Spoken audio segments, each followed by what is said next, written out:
This new administration is being already recognized. Mukha namang walang problema sa recognition. Maybe the comfortable margin that we enjoyed during the election has a part to play with that. In connection of that, today I met with three ambassadors. The ambassador of South Korea, the ambassador of Japan, the ambassador from India, and now the head of station of the United States, where we were able to discuss many of the things that how we are going to handle the next few years in terms of our relationships with the different countries. Ang aking lang laging pinapaalala sa kanila, sinasabi ko, palagay ko, sa pandemyang ito, ang recovery ng lahat natin ay hindi kakayanin ng kahit isang bansa, kahit gaano kayaman.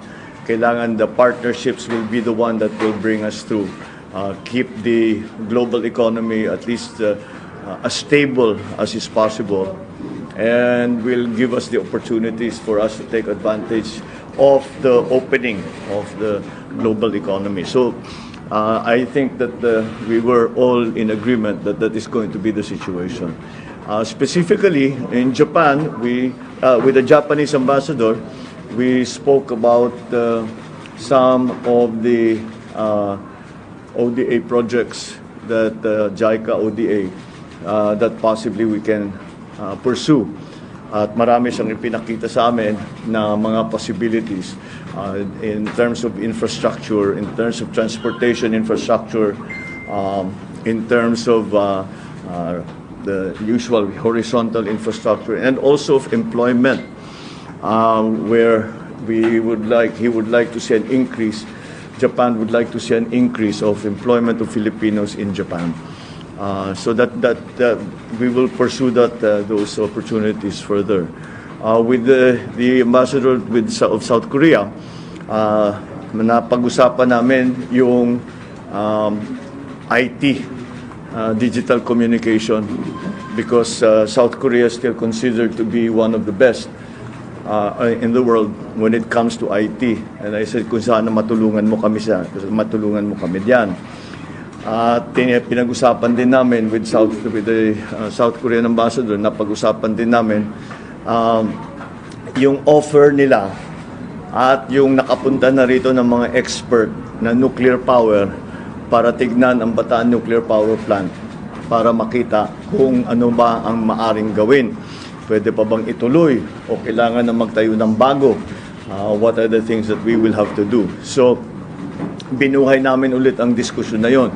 Although they have come before, we will now study their recommendations and their findings, and we will see if it can still apply. Because as we have been talking about all through the campaign, isa sa pinakamalaking problema is the supply of power.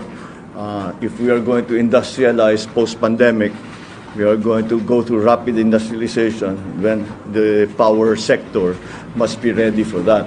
And the problem with in the power sector is that malaki ang lead time. Kahit na siguro yung pinakamaliit na planta, 3 years yan. Minimum 3 to 5 to 7 years. But kahit na hindi aabutan ng administrasyon ko, we still have to start somewhere. So we spoke about that, and some of the other security concerns for the region. Siyempre, North Korea is a continuing concern to South Korea, and the stability in our area is something that we had also discussed. With the ambassador from India, we hit upon, he had 3 very interesting programs that they are instituting in India that I think might be applicable in the Philippines. And we again agreed to go into these different areas in greater detail. Number 1, of course, is agriculture. We have a lot, we can learn a lot, especially from India.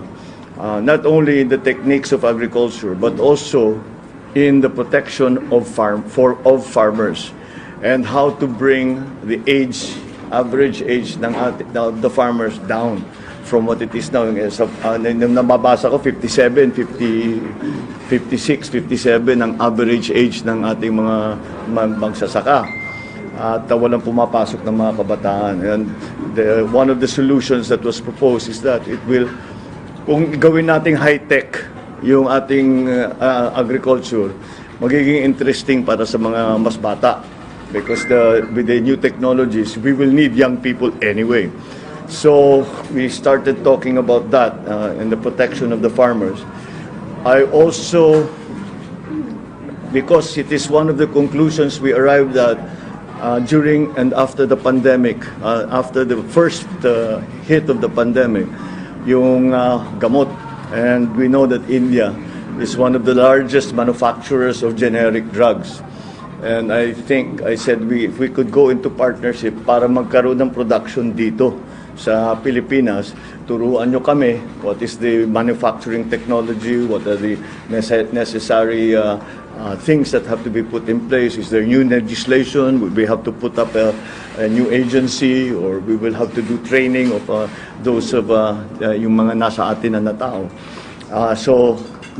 But in the end, to be able to provide at least the basic, yung mga basic lang na mga gamot na dito na nanggagaling.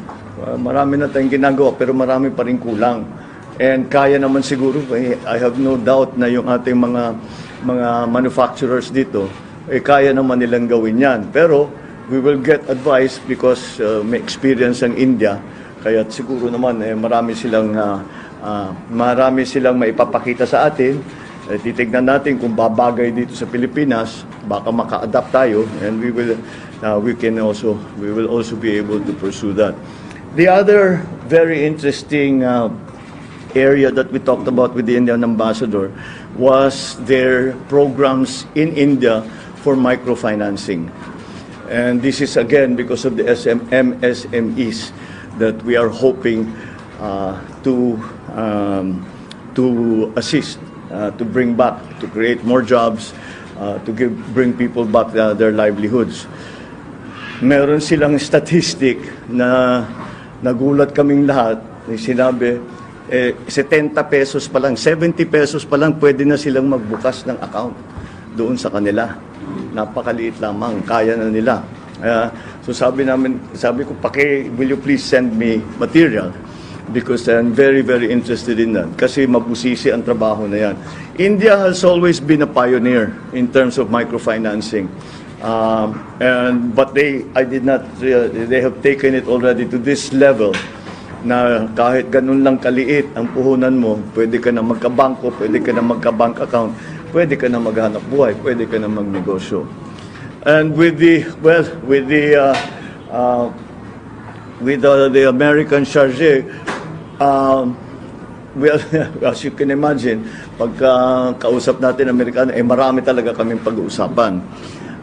But primarily, one of the first subjects that we came upon were the assistances that the United States is offering to mitigate climate change in different countries. At very active sila. They want to take a leadership role in the mitigation of the effects of climate change, of global warming.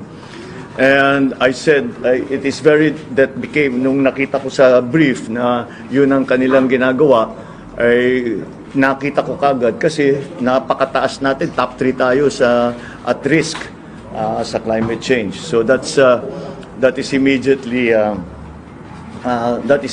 of great interest. Security concerns, of course, have always been a big part of our relationship with the United States. But then the additional, ang aking sinasabi, it is very well. Of course, we will welcome any assistance for the economy that we can get from the United States. But I think that not only a dependence on aid from the United States, but also in trade not aid, balik pa rin tayo doon, trade not aid. And so to open the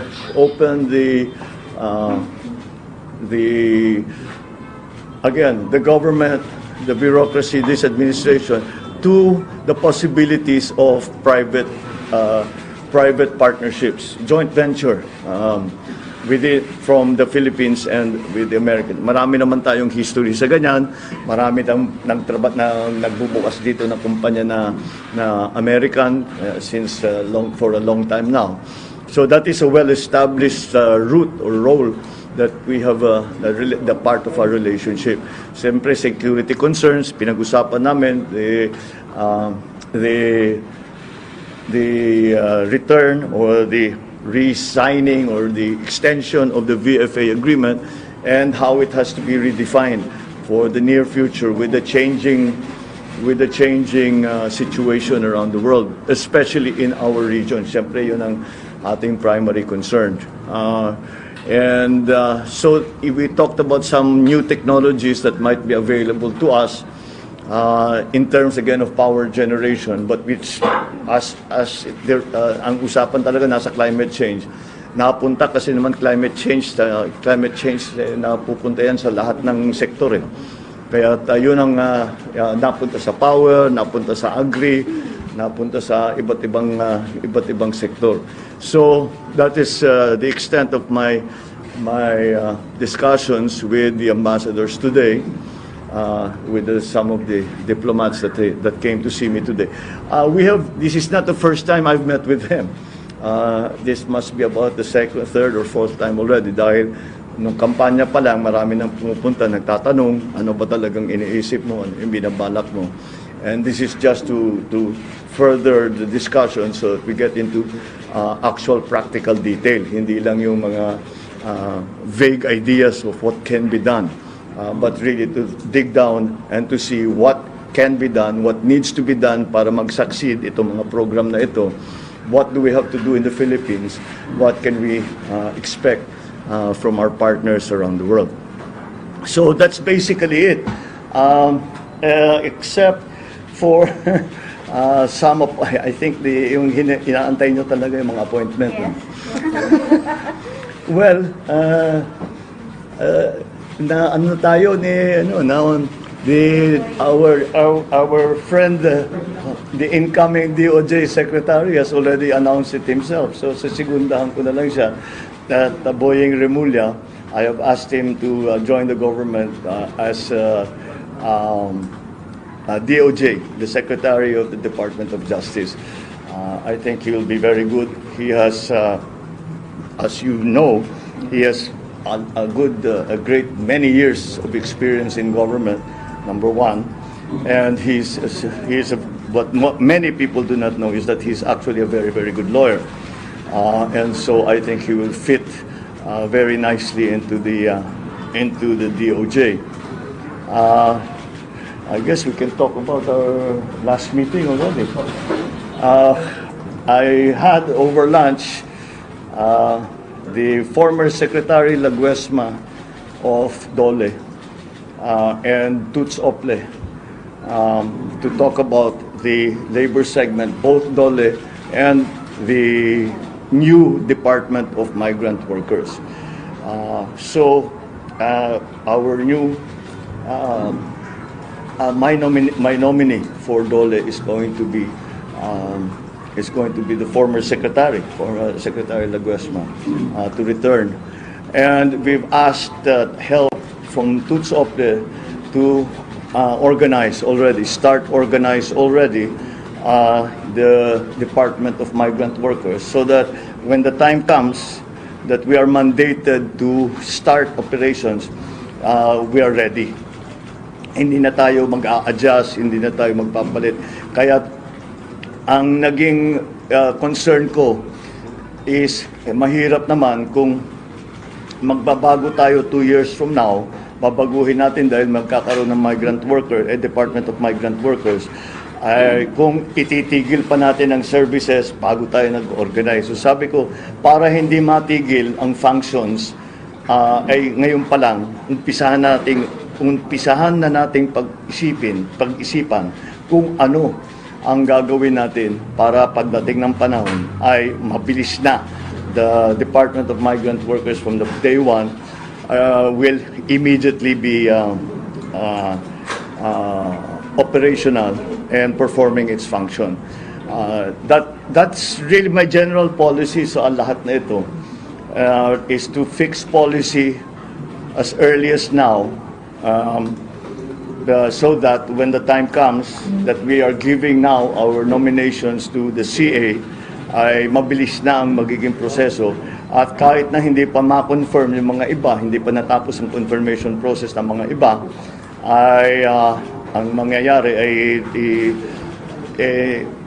marami na tayong naintindihan na ng mga tao natin, the cabinet secretaries and the rest of government, kung ano yung kailangan gawin, what is expected, what the timetable has to be, so that we can immediately start work as soon as the term of the next administration begins. I have also tapped an old friend who also was formerly in this position, Arce Balisacan, who was our former NEDA, and I've asked him to return to NEDA. I've worked with him extensively in the time that I was governor. We have very similar thinking in that regard. Kaya't malakas ang loob ko. I know he's very competent. I know his policies are policies that will be to the betterment of our country and for employment, for the development of the economy. Nag-uusap kami ng ilang oras at mukha namang tumutugma ang aming pag-iisip tungkol sa approach natin dito sa mga darating na ilang taon when it comes to the economic managers. I know that siyempre ang punot dulo talaga na susunod na administrasyon is the economy. Kaya alam ko yan, inaabangan na talaga ninyo. Allow me and maybe a few more days for me to be able to announce formally who will be part of the labor sector is going to be very much part of any redevelopment and recovery of the economy. So that's part of it. NEDA, obviously. Sa NEDA, having come from governor, sabi ko dapat ibalik natin yung primary function ng NEDA. NEDA, you have to remember, is the National Economic Development Authority. And the process has always been that the provincial development councils will forward their recommendations to the regional development council, which will forward their recommendations to NEDA. Hindi na nasunod yun. Kailangan natin maibalik because, again, being a proponent of local government, we need to hear from local governments so that what we do at the national level is relevant to the needs and the concerns of local government. So that's it for now. I think that's enough to be getting on with. We're working very hard on the other departments, and dahan-dahan naman.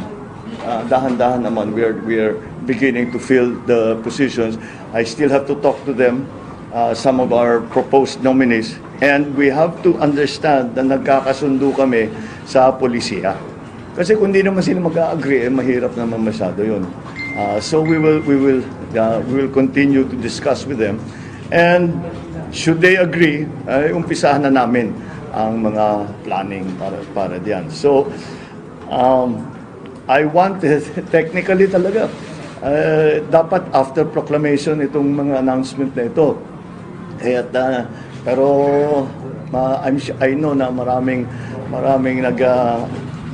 hindi na makapag-antay dahil nga napaka-importante itong mga appointment na ito. But allow me the luxury of a few more days and we will be able to announce more. At the moment, siyempre nakaabang na kami sa canvassing.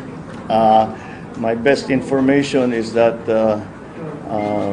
the canvassing will proceed rapidly.